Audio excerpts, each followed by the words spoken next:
Kamu benar-benar bajingan. Kami baik-baik mau rundingan sama kamu. Kamu benar-benar sih tidak tahu balas budi. Balik nama sertifikat rumah itu ke namaku dulu. Biar Sinyau bisa daftar status siswa di sini. Nanti begitu Sinyau sudah naik kelas 2, kita langsung balik nama lagi. Nggak akan nambah sehari pun. Om tahu nggak sih yang om ngomongin? Begitu balik nama, rumah ini bukan milikku lagi. Siap, Oke, ini cuma formalitas doang kok. Rumah ini terakhir link. Kami mau jelas. Tante ngerti aturannya. Rumah ini kalau sudah balik nama, zonasi sekolah dikunci 6 tahun, aku tak bisa pakai. Apa aku nggak boleh nikah dan punya anak seumur hidupku? Ngapain gitu, Jojo? Masalahnya gitu, Pak. Diselesaikan dulu ini yang penting. Iya, Kak. Bantuin kami ya. Teman sekelasku Alfeva, keluarganya beli zonasi. Tiap hari pamer di kelas. Sinyau juga mau sekolah unggulan. Ini masalah kecil, cuma bantu enggak, Sinyau. Ini adalah properti senilai lebih dari 2 juta. Ini bukan sistem pinjam mainan, tahu? Kamu ini bicara apa sih, nak? Sinyau itu sepupumu sendiri. Masa kami sengaja mau menjebakmu? Ini semua demi anak-anak. Masa kamu nggak bisa bantu sedikit aja? Nggak bisa. Aku harus rundingan dulu sama ibu dan ayahku. Nggak usah dirundingin lagi. Ibumu udah setuju kok. Ini jelas-jelas memaksa. Aku benar-benar nggak bisa bantu. Tolong sedikit aja ditolak. Dulu paman sayang banget sama kamu. Beli mainan, jajan, udah luas semuanya, ya? Waktu beli rumah ini, aku nggak pernah minta tolong keluarga. Uang hasil kerja 5 tahun, nabung receh demi receh. Cicilannya juga selalu aku yang bayar sendiri. Sekarang mau keluarga, lu gimana aja? Dasar bajingan. Kami baik-baik aja kamu rundingan. Udah bersih dah Abah Budi. Nangis apaan sih? Nggak ada nangis sedikit pun. Ayo pergi. Anggap aja nggak pernah punya saudara. Dasar dingin dan egois. Lalu sekarang aku benar-benar kangen sama kamu. Demi sebuah rumah. Saya sama sekali nggak beli masa depan sendiri. Kita lihat aja nanti. Paman, hati-hati di jalan ya. Hei, Xiao Che. Pamanmu dan keluarganya pasti sudah sampai di tempatmu, kan? Kamu harus benar-benar bantu mereka ya. Bu, ibu tahu nggak sih sebenarnya mereka datang buat apa? Katanya sih ada masalah butuh bantuanmu. Iyakan saja. Bantuan? Mereka datang mau minta rumahku. Mereka suruh balik nama sertifikat ke paman. Dan mama, saya nggak bilang apa-apa soal itu, ibu. Mereka masuk belum sampai 5 menit. Tapi zonasi sekolahku sudah diselidiki jelas. Langsung minta balik nama dan hapus statusku. Cuma mampir? Nggak mungkin. Pamanmu bukan orang kayak gitu. Dia pasti cuma lagi panik banget mikirin sekolah Sinyau. Ngomongnya kelewatan. Ingat dia sangat sayang kamu. Waktu aku masih masuk sakit. Paman itu sampai repot jadi lo. Ini tuh zonasi. Apa yang mereka lakuin itu nggak ada bedanya sama perampokan. Kok tega banget sih kamu ngomong gitu? Itu paman kandungmu sendiri. Buat sementara. Itu properti senilai lebih dari 2 miliar lo. Gimana kalau di tengah jalan nanti tiba-tiba ada masalah? Kok kamu jadi orang yang egois dan dingin banget begini? Ibu cuma terus maksa aku berhenti keluarga paman. Tapi, apa ada orang yang pernah benar-benar mikirin perasaanku? Waktu aku kerja lembur begadang, makan di instan buat nyicil rumah. Tak ada yang peduli. Bu, jangan sebarin soal rumah. Xiao Che, nenek kangen? Nak, kamu nggak pulang-pulang. Apa kamu nggak kangen nenek? Nek, mana mungkin aku nggak kangen? Pulanglah. Makan masakan hangat. Sini. Baik, Nek, aku kesana sekarang. Kayaknya ini masih soal rumah lagi. Nek, aku kangen banget sama Nenek. Xiao Che, nenek kamu. Nenek dengar kamu sama pamanmu lagi ada masalah. Nenek sudah duga. Hihuan, pasti kamu mulutnya bawel. Berarti aku sudah salah kata Sinyau. Sinyau, soal balik rumahnya, cuma diputusin saja. Ternyata benar ujung-ujungnya tetap soal rumah. Paman, aku tidak setuju. Kalian berencana apa? Tinggal 20 tahun, lalu rumah jadi milik kalian? Aku sampai nggak bisa narik uang sepeser pun. Isi kepala kalian itu. Sampai ke kantorku saja kedengaran jelas loh. Kamu itu ngomong apa sih, nah? Kami ini juga mikirin masa depan kamu. Kamu bisa tinggal gratis 20 tahun, bisa hemat banyak uang sewa. Nggak mau ini, nggak mau itu. Apa kamu tega sampai segitunya? Mau lihat keluarga kami habis akal dan jatuh miskin? Kalau kalian cuma benar-benar mau pakai status siswa rumah itu. Sebenarnya tetap ada caranya, Paman. Dengan harga pasar rumah ini yang 200 juta. Kalian harus buat surat utang formal buat aku. Tulis jelas pinjamannya untuk pinjam rumah demi daftar sekolah. Rumah balik nama, surat utangku sobek. Kalau ingkar janji sampai jatuh tempo, aku akan cukup. 200 juta. Kamu sudah gila, ya? Mau bikin kami kredit? Kalau cuma pinjam sementara, kalian takut apa? Jangan-jangan dari awal memang tidak ada niat mengembalikan rumah ini? Omong kosong. Xiao Che, aku benar-benar sudah tahu ikhlasmu. Kau benar-benar tahu asli pada keluarga sendiri. Jian Feng, ucapanmu itu salah. Usul Xiao Che itu masuk akal dan adil. Kakak saudaramu harus jelas. Apalagi ini menyangkut properti bernilai ratusan juta. Bikin perjanjian tertulis itu memang sudah seharusnya, menurutku. Kakak ipar, kenapa kau malah bela dia? Aku cuma berdiri di pihak yang benar. Rumah ini Xiao Che dapatkan murni dari hasil kerjanya sendiri. Atas dasar apa kalian memaksanya? Bahkan hasut sanak saudara di grup buat serang dia. Sebenarnya siapa yang tidak tahu diri? Shen Huan, kau diam. Ini pertanyaan terakhirku. Kamu diangkat atau tidak status siswa ini? Oh, ada maksudnya. Aku sudah selesainya. Terima kasih. Bagus. Apakah berbuat status dari ibu dan kamu? Stres berat sampai jatuh sakit. Siapa yang siapa? Aku akan mati. Tidak mau orang lain. Xiao Che, mulai hari ini, aku tidak punya anak sepertimu. Ke depan, sukses atau jatuh miskin, tak ada hubungannya lagi denganku. Anggap saja kau tidak punya ibu sepertiku. Sui Guilan, jangan emosi. Xiao Che, dengarkan aku. Mengalah sajalah. Ku catat semua ucapan ibu. Soal nafkah, tak akan kurangi sesen pun. Ayah, aku pergi. Jaga diri baik-baik. Sedang ada keributan di lobi depan. Xiao Shen, tolong urus itu. Maaf, aku akan segera ke sana. Panggil Shen Che ke sini, dia harus kasih penjelasan. Bu, mohon pelankan suara. Ini area kantor. Gak bisa nunggu lagi. Kalau ditunda, bisa-bisa masalahnya makin gawat. Paman, di mana atasanmu? Kalian ngapain datang ke sini? Lihat ini semua, cuma demi sebuah rumah zonasi. Dia tega ngorbanin adik kandungnya sendiri. Ada yang bikin onar di resepsionis. Tolong segera kirim ke sini. Jangan coba-coba nakut-nakutin kami. Tolong pergi sekarang. Kalau tidak, kami panggil polisi. Silahkan panggil polisi. Ini surat kosannya. Tenang, kami akan pantau terus. Jangan ganggu kerja tim yang lain. Maaf, manajer. Gak akan terulang lagi. Halo Pak Shen, maaf mengganggunya. Tetangga lapor soal puing di depan pintu rumah Bapak. Renovasi. Saya sama sekali tidak ada renovasi. Alamatnya Blok 7, nomor 1015. Benar ini rumah Bapak kan? Petugas kami sudah datang langsung untuk inspeksi. Di dalam rumah memang ada tukang bangunan yang sedang kerja. Saya tidak pernah melakukan itu. Apalagi kasih kunci ke semua orang. Tolong cegah mereka dulu. Jangan biarkan mereka lanjut kerja. Saya akan segera sekarang. Saya bantu saya masih polisi. Ini jelas urusan. Dan usahakan properti dengan sengaja. Baik Pak Shen. Akan segera kami urus. Ya, ibu ada di rumah sekarang. Ibu harusnya ada di rumah. Memangnya kenapa? Pengelola bilang, ada renovasi di dalam rumah saya. Mungkin serius sama dan keluarga Pak. Dia dan datang ke rumahmu untuk renovasi. Apa kuncinya sudah diambil oleh ibu? Kali ini, aku benar-benar gak akan kasih ampun lagi. Iya, aku hampir sampai rumah. Pak Shen akhirnya datang. Di dalam lagi bongkar tembok. Ubin dapur juga udah dibongkar semua. Mana para pekerja bangunannya? Kita stop. Ada surat kuasa dari saudaramu. Yang tanda tangan atas nama ibu Anda. Keluarga merampas, rumah tak aman lagi. Tapi cuma puing-puing berantakan.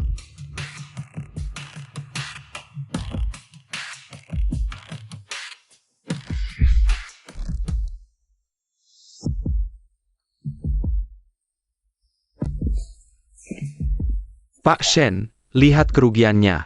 Polisi segera datang.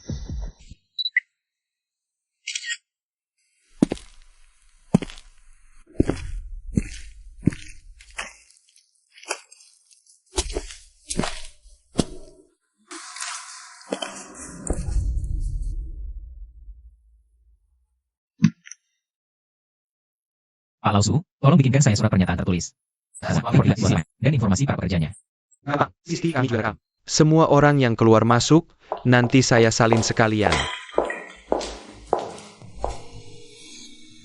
Shen-che, kenapa sih lapor polisi? Kami ini cuma bantu renovasi. Cepat atau lambat rumah ini juga bakal dipakai Xinyao. Kami beresin duluan. Kenapa? Bantu renovasi? Siapa yang nyuruh kalian masuk? Siapa yang kasih kunci? Kalian masuk rumahku tanpa izin. Pakai jasa tukang tanpa persetujuan. Dan semua kerusakan harta benda ini. Perkiraan awal aku gak kurang dari 100 juta. Semua bukti ini sudah aku simpan. Masuk tanpa izin apanya? Itu kuncinya dari ibumu. Ibumu yang ngasih izin.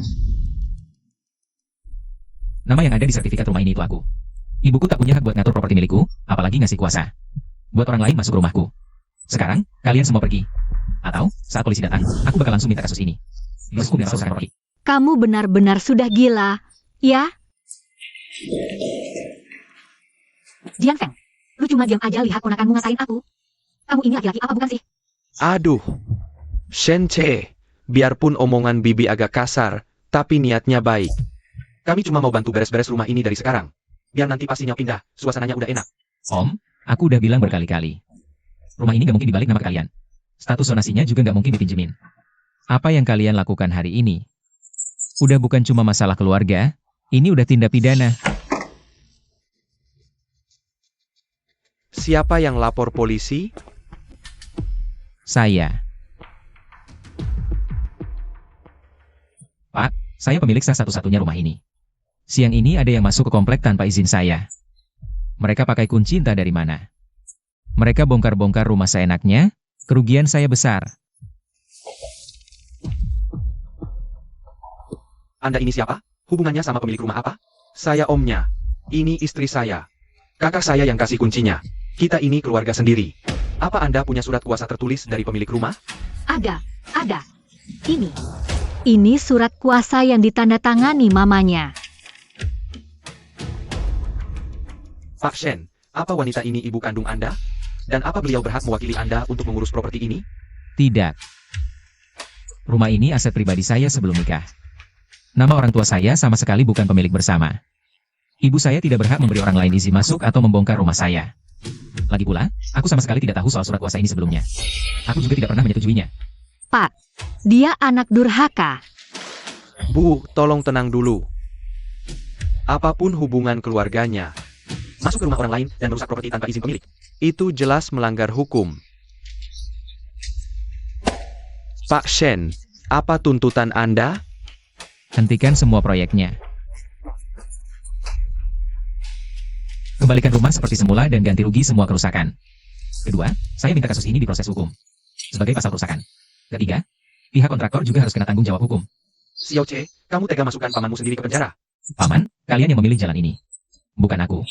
Astaga, semuanya, lihat. Keponakan kandung tega. Memasukkan paman kandungnya ke penjara. Kami cuma ingin anak kami sekolah di sekolah unggulan. Apa itu salah? Ya Tuhan. Dosa besar apa yang sudah keluarga kami perbuat sampai begini? Bu, tolong berdiri dan kooperatif dengan penyelidikan. Kalau ibu terus menghalangi penegakan hukum, Kami berhak mengambil tindakan tegas. Aku kasih mereka waktu 3 hari untuk berpikir. 3 hari, ajukan damai. Maka aku tidak akan lanjutkan tuntutan pidana. Atau kita ke pengadilan. Jian Feng, kamu ini sudah kelewatan. Bagaimanapun ini rumah Shen Che. Senaknya saja kamu rusak. Kamu anggap hukum itu tidak ada. Kakak ipar, aku tidak sengaja. Hi Huan yang memaksa aku. Jangan lempar semua kesalahan ke aku. Kuncinya dari kakakmu. Rencanamu. Ada masalah, pura-pura baik. Cukup. Pak, tukang bangunan sudah hancurkan sekat ruang tamu. Dapur juga dibongkar. Kerugian minimal 100 juta. Bibi muda bahkan keluarkan surat kuasa bertanda tangan ibuku. Katanya, ibuku suka kasih. Ibumu sudah pikun. Aku sama sekali tidak tahu soal ini. Nanti pasti kuhajar dia. Jian Feng, kamu punya 2 pilihan. Pertama, tanggung jawab ganti semua kerugian, kembalikan rumah seperti semula. Xiao Che bisa pertimbangkan untuk tidak ajukan tuntutan pidana. Kedua, tolak ganti rugi. Pakai jalur hukum, tanggung sendiri. Ganti rugi berapa? Nominal pastinya perlu penilaian profesional. Tapi melihat tingkat kerusakannya saat ini, kuprediksi tidak kurang dari 120 juta. Dan saya perlu kalian menandatangani surat pernyataan tertulis. Mengakui fakta telah masuk dan merusak rumah tanpa izin. Serta menjamin tidak akan lagi, dalam bentuk apapun, melanggar hak huni dan hak properti saya. Jika melanggar, saya berhak menuntut hukum dan meminta ganti rugi 2 kali lipat. 120 juta. Kamu mau merampok? Saat kalian menghancurkan rumahku, kenapa tidak mikir semua ini? Pak Shen, kami sudah catat kondisi dan keterangan kedua pihak. Jika tetap lapor polisi, Kami proses. Tapi, jika bisa damai. Surat perdamaian juga bisa dibuat. Baik. kalau begitu, kami bawa berita acara ini dulu untuk arsip. Pak Jian Feng, Bu Hi Huan. Dalam 3 hari ini, tolong jangan masuki rumah ini lagi. Shen Che, tunggu saja. Urusan ini belum selesai.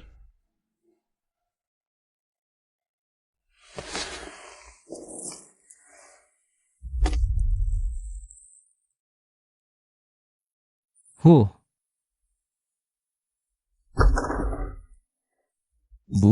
ibu datang. Ini kenapa? Hancur lebur begini? Inilah akibatnya ibu kasih kunci ke Om. Ibu nggak nyangka mereka bakal ngancurin rumah. Om cuma bilang mau ngukur-ngukur, ibu pikirkan bukan orang luar. Jadi ibu kasih aja kuncinya. Bu, ibu benar-benar percaya mereka cuma datang buat ngukur? Ini bukan tanda tangan saya. Mirip, tapi saya tak pernah tanda tangan. Tapi urusan lapor polisi ini, apa nggak bisa dicabut? Ibu mulai lagi deh. Kerugian puluhan juta, pemalsuan surat kuasa. Ibu pikir cabut laporan, terus beres semuanya? Terus apa? Dan aku sama Indra? Kalau ada yang sampai tahu, apa bagi Bioshop jatuh sakit? Ganti rugi, tanda tangan perjanjian damai. Itu aja. Biar ibu yang ngomong sama Om Emu. Bu, satu hal lagi. Semua kunci cadangan di rumah ini. Harus dikembalikan ke saya, hari ini. Lagi, ibu nggak boleh kasih. Ya, ibu mengerti. Pak Shen, total kerusakan sekitar 132 juta.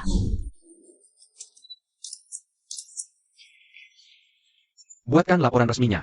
Saya mau yang versi berstempel basah. Baik. Besok sore saya antar. Kamu Shen Che ya? Saya kakak dari kamu. Tuan Hi, ada perlu apa? Hanya mau untuk Ayu, anak bisa masih habis. Pikirkan juga risiko ke depannya. Wih, kata ini, maksudnya saya. Saya cuma ingetin baik-baik. Cuma masalah uang puluhan juta doang. Jangan sampai cuma gara-gara biaya perbaikan segini.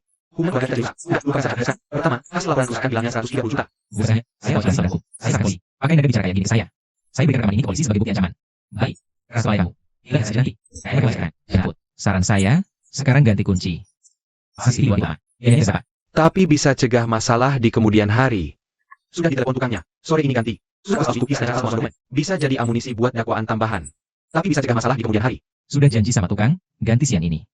Surat kuasa palsu itu terindikasi pemalsuan dokumen. Bisa jadi amunisi tuntutan tambahan. Baik, aku mengerti. Kita lihat saja dulu apa kata mereka saat batas waktunya habis.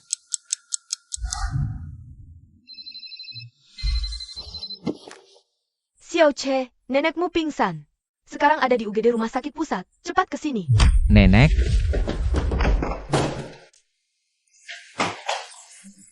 Xiao Che sudah datang. Nenek nggak apa-apa. Cuma tekanan darah tiba-tiba naik, jadi pusing sebentar. Nenek jangan bicara dulu, istirahat yang baik. Ini semua gara-gara kamu. Pamanmu dibawa polisi. Nenekmu tekanan darahnya 190. Mau bunuh dia? Nenekmu bisa mati. Kamu gak punya hati nurani? Tante cuma lihat aku yang lapor polisi. Kenapa nggak tanya dulu apa yang udah paman lakukan? Dia pasukan surat kuasa, rusak rumahku, rugi 130.000. Apa sih 130.000 itu? Kamu kan kaya. Perbaiki sendiri aja, kan, Des? Aku ganti tanya. Kalau ada yang masuk rumah tante dan hancurin ruang tamu, itu bukan masalah besar. Beda dong. Dia itu pamanmu sendiri. Jadi, kalau keluarga sendiri, melanggar hukum bukan berarti melanggar. Xiao Che, boleh bicara empat mata sebentar? Surat itu semua orang asli. Aku benar-benar nggak tahu sebelumnya. Siapapun idenya, rumahku dirusak itu faktanya. Soal kerugian 130.000 ini, kalian mau selesaikan bagaimana? Xiao Che, jujur sama kamu. Saat ini, aku gak bisa langsung keluar uang segitu. Biaya sekolahnya, keluarga. Udah habis dikuras, masih ada utang di luar 20 ribuan lagi. Tapi pasti cara mungkin. Berapa? 3 bulan. Aku pasti lunasin. 3 bulan bisa. Tapi aku ada beberapa syarat. Pertama, harus tanda tangan surat perjanjian ganti rugi tertulis. Cantumkan nominal uang dan batas waktunya. Kedua, surat maaf. Yang menjelaskan soal pemalsuan surat kuasa itu. Ketiga, jangan ganggu rumahku lagi. Paman, aku gak mau persulit. Tapi ada batasan yang gak bisa dijebol. Hari ini kalian pikir merusak rumahku bukan apa-apa. Besoknya kalian bisa berani lakuin yang lebih parah lagi. Kalau permintaan maaf kalian memang tulus, maka surat permintaan maaf ini cuma secari kertas saja. Gak ada ruginya buat kalian. Xiao Che, pamanmu sudah setuju untuk ganti rugi. Ibumu juga sudah selesai. Jangan dipanas-panas lagi. Ya, aku memang pernah berniat siapapun. Mereka yang berusaha aku seperti ini. Aku tahu kamu teraniaya, tapi kamu bisa bertahan karena kamu. Yang ada malah diincar. Kamu benar, harus tegas kalau perlu. Terima kasih, ya. Tapi ada satu hal yang ingin ayah ingatkan. Nenekmu masuk rumah sakit kali ini bukan sepenuhnya karena... Aku tahu. Besok aku akan ke sana. Shen Che memaksa kami ganti rugi 130.000. Jual kumis saat maaf. Apa hatinya terbuat dari batu? Karena semua sudah selesai bicara. Sekarang biar aku tunjukkan faktanya. 130.200 itu estimasi paling rendah. Pemalsuan dokumen itu tindak pidana. Siapa yang mau ganti rugi rumahku? Astaga, hancur begini rupanya. Kukira cuma ngecat ulang tembok. Atau ganti lampu doang. Ini perusakannya keterlaluan. Jian Feng juga. Kok bisa keterlaluan begini kerjanya? Bagus, ada bukti, ada data. Biarkan fakta yang bicara. Jauh lebih manjur daripada ribut 100 kali. Xiao Che, kamu datang. Sini, duduk. Jangan berdiri saja. Nek, gimana keadaan Nek sekarang? Sudah jauh lebih baik, cuma dokternya yang masa harus diobservasi. Xiao Che, Nenek ada sesuatu yang mau disampaikan. Silakan, Nek. Nenek tahu. Dari awal sampai akhir, ini semua salah Om Emyu dan keluarganya. Nenek memang sudah tua, tapi Nenek tidak pikun. Om Emyu itu, dari kecil memang orangnya jujur. Tapi, sejak dia menikahi Hihuan, dia berubah total. Segalanya dituruti. Dia bilang A, tidak berani dia bilang B. Soal masalah kali ini, Nenek paham betul di dalam hati. Kebanyakan, pasti Hihuan yang menghasut di belakang. Biar Nenek selesaikan dulu. Rumahmu itu hasil kerja kerasmu sendiri. Tidak ada yang berhak mengincarnya. Meski Nenek sayang pada Om Emyu. Tapi Nenek paling sayang kamu. Kamu selalu tanggung sendiri. Tidak pernah mengeluh capek atau susah. Waktu beli rumah itu, berat badanmu turun 20 kali. Kamu kira Nenek tidak tahu? Ganti rugi dan minta maaf tetap harus. Nenek tak akan bela siapapun. Tapi Nenek mohon padamu, jangan sampai putus hubungan dengan Om Emyu. Aku tahu batas. Selama mereka mulai lagi, aku tak akan bersulit. Ini baru baik. Cucuku sudah dewasa. Nenek senang mendengarnya. Hahaha. Nek, udah malam. Aku pulang dulu, ya. Lain kali aku jemput Nek lagi. Xiao Che, tunggu sebentar. Di laci ada amplop. Ambil, ya. Nek, apa ini? Ini 60 juta buat benerin rumahmu. Jangan sampai keteteran. Nek, aku bisa bawa Nek. Om Emyu yang ngancurin rumahmu, jadi Nenek yang talangin dulu. Biarkan dia ganti sendiri. Anggap pinjaman dari Nenek. Jangan ditolak, ya. Buat beli obat. Simpan uangnya, Nek. Nenek tinggal jaga kesehatan aja. Kalau Nenek maksa ngasih, aku bisa marah, loh. Kamu anak yang baik. Pasti berat ya buatmu.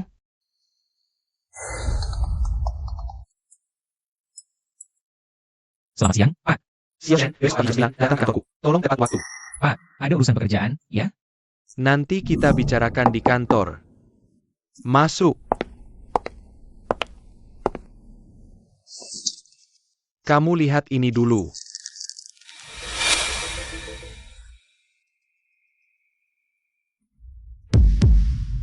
Pak, ini semua fitnah. Data-data ini palsu. Semua penggantian biaya saya ada alurnya, dan ada bukti not aslinya. Saya tahu. Makanya saya beritahu kamu duluan. Xiao Shen, ada yang sengaja menjegalmu. Ada musuh? Keras kepala? Lihat saja nanti. Pak, amplopnya masih ada? Siapkan bukti. Saya tahan dulu. Saya mengerti. Terima kasih, Pak. Akai, ada masalah. Ada yang ngirim surat kalian ke kantorku. Isinya fitnah keji, nuduh aku korupsi dana proyek. Dan maka perjalanan dinas dengan bukti transfer palsu. Dinas sekarang Eva, bagian bawah sana. Surat, mana korek? Kamu yakin ini lagi? Kemungkinan saya. Terakhir kali telepon. Ya kan, ingat saja nanti. Sekarang jadi jadinya. Gampang, kamu kumpulin rekaman teleponnya, isi surat fitnah itu. Sama catatan keuanganmu yang asli. Kalau terbukti ini rekayasa, kamu bisa tuntut balik. Selidiki juga latar belakang Higang. Oke.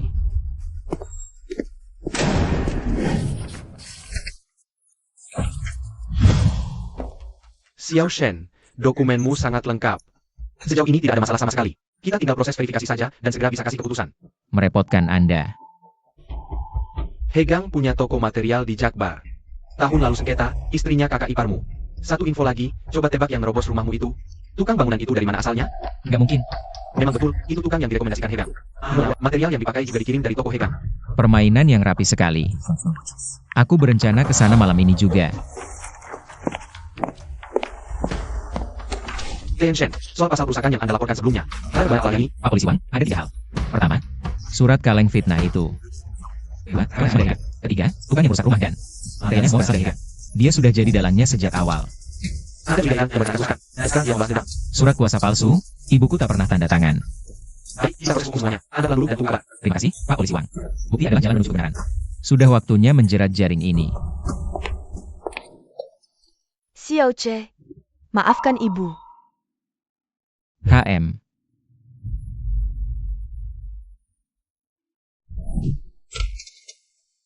Masuk saja. Isi surat perdamaiannya sangat sederhana. Tolong kalian lihat.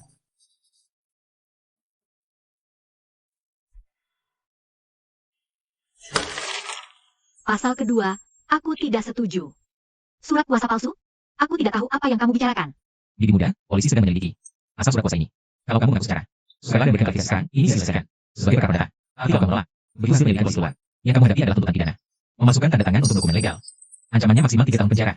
Satu hal lagi. Para tukang bangunan yang merusak rumahku, mereka dicari oleh Hegang. Bahan bangunan juga dari dia. Semua sudah kuserahkan ke polisi. Jangan bikin runyam. Pikirkan baik-baik sekarang. Setelah kamu datang ini, kamu harus melapornya. Aku akan cabut laporan setelah semua ganti rugi dibayar lunas. Hihuan, sini, tanda tangani saja. Kita yang salah, jadi terima saja. Paman muda, terakhir kali. Ganti rugi sesuai kesepakatan. Kalau berani otak-atik lagi, tak ada kesempatan kedua. Aku paham. Sudah, kamu ingin lanjut. 130 tahun. Keponakanmu itu benar-benar berdarah dingin. Kamu berani bicara? Kalau bukan surat palsumu, apa jadinya? Sudah ditandatangani. Baiklah, rintangan tersulit sudah terlewati. Alasannya adalah eksekusi dan menandakannya. Apa sudah ada di bawah sini? Hasilnya sebentar lagi. Tenang saja, surat pengaduan itu tak bisa berbuat banyak. Catatan keuanganmu bersihlah. Ini buktikan kamu tak bersalah. Malam ini minum bersama ya. Oke. Sudah diperiksa, kamu bersih. Manajer bilang, dia percaya penuh sama kemampuan dan integritasmu. Terima kasih, manajer. Satu hal lagi, karena kinerjamu yang luar biasa. Perusahaan memutuskan untuk mempromosikanmu jadi kepala teknisi. Kepala teknisi? Kamu layak. Jangan kecewakan aku. Tentu saja. Ada pepatah, setelah kesulitan pasti ada kemudahan. Sekarang aku benar-benar merasakannya langsung. Halo, Pak Wang. Shen, soal surat laporan itu, kami sudah mendapatkannya. Pengirimnya adalah Hihuan. Higang sudah mengaku saat diinterogasi bahwa itu atas ulah hatinya. Hihuan, karena isi laporan murni fitnah dan sudah berdampak nyata pada reputasi serta pekerjaanmu, kamu berhak mengajukan tuntutan pidana atas pasal fitnah. Kalau dia ganti rugi dan berhenti mengganggu, akan kutuntut. Kalau tidak, semuanya akan kututup. Keputusan bijak, data-data selalu bisa diambil kapan saja. Terima kasih, Pak Wang. Hela napas.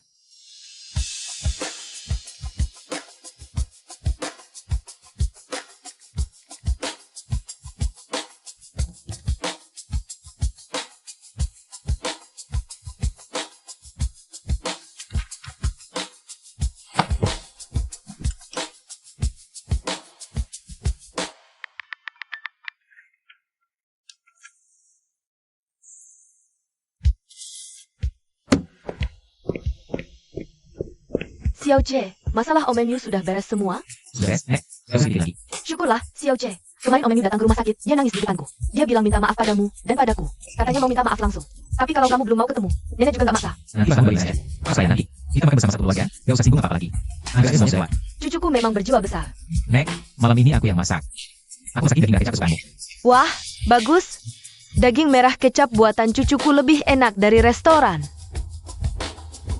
Beberapa luka butuh waktu buat sembuh.